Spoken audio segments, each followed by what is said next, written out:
I chose this topic based on a case study in our text. As background to this story, BET premiered a public service announcement cartoon video in July of 2007 entitled Read a Book. When this premiered, this caused all types of controversy and discussion. BET has maintained since the airing of this video that this was geared towards 18 to 34-year-old Black African Americans. The profanity and risque imagery, even though rendered as a cartoon, send the wrong message about doing the right thing. Bomani Dimite Armah, who calls himself a poet, not a rapper, is the brains behind the words of this project, so we thought it was high time to get his take on the controversy. Joining us in our Washington studio now is Bomani Dimite Armah. Dimite, welcome. How are you doing? Great. Thanks for coming. Thanks for having me. So let's talk about the ad. How did this project start? It started off a couple of years ago. I teach creative writing and audio and video production workshops with young people all over the city here in Washington, D.C. One of the things I do because of that is just listen to the radio all the time, even the stuff I don't like, just so I can be familiar with what the students are listening to. And when I was listening at this time, Lil Jon was the hottest thing out. And I was like, man, whatever he does with crunk music, you can change that and make that about absolutely anything. And so a friend of mine would let me know, if you want to do a crunk song, there's 3 rules. 1, you have to be repetitive.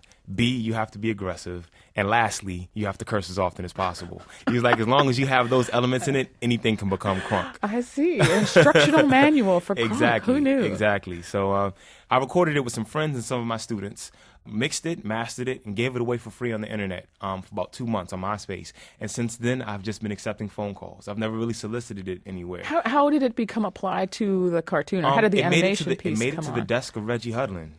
They contacted Who's an executive with Black Entertainment Television, yes. has a very important leadership position. I think he's in charge of creative content. Yes, definitely. And he's a filmmaker in his own right. He's made a whole bunch of movies that are really important, especially back in the early 90s.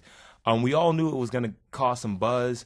It was going to cause a little controversy, but the level of it is ridiculous. I was going to ask you, what reaction were you expecting? I was expecting some laughs, some that's what's ups, but I wasn't expecting press releases written about me, condemning me and my music, and there's no shades of gray on this. Everyone loves it or hates it. Now, I honestly think the love outweighs the hate big time, but the hate is really vocal.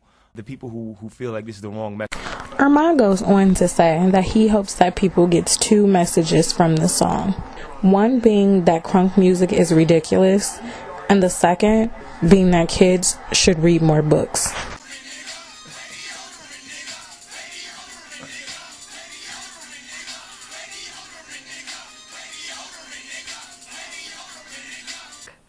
Do you believe that it is unethical, or is it just bad advertising? Well, I think it strikes me on a couple levels. I think for its audience, its intended audience, I think the use of the language is questionable, but I think it's effective. I don't think it's unethical. I've never really seen a rap song to inform on an education level. Talking about brushing your teeth and putting deodorant on and reading a book, it can go a lot of different ways. But I thought it was, at first it was kind of funny because I didn't really know where it was going. But by the end of the song, I realized what was going on. And I think it's hilarious. But I mean, if you really thought that this is the way it was teach children, is this the message they're listening? I don't think that they actually are they're not taking into consideration that that the African American community is more than just individuals that like hip hop or swearing or booty shaking or whatever all that is. There's more than that. It's not a monolithic group, but they've created this monolithic appearance that this is what the community is. So this is how we're going to get them to read a book and clean themselves and brush your teeth, wear deodorant, all that. So I think it's rather racist. So Al Tompkins, who's an expert on video, using video, he's at the what's the name of that place? Poynter Institute? Yeah. The Poynter Institute. So he's their main guy for video journalism.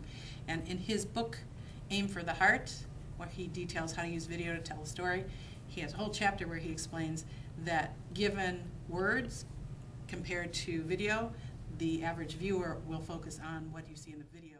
There are 9 codes that an advertiser must follow: truth, responsibility, taste and decency, disparagement, bait advertising, guarantees and warranties, price claims, unprovable claims, and testimonials.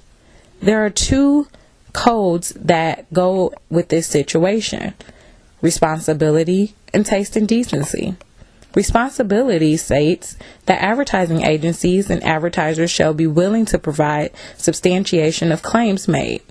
Taste and decency states that advertising shall be free from statements, illustrations, or implications which are offensive to a good taste or public decency.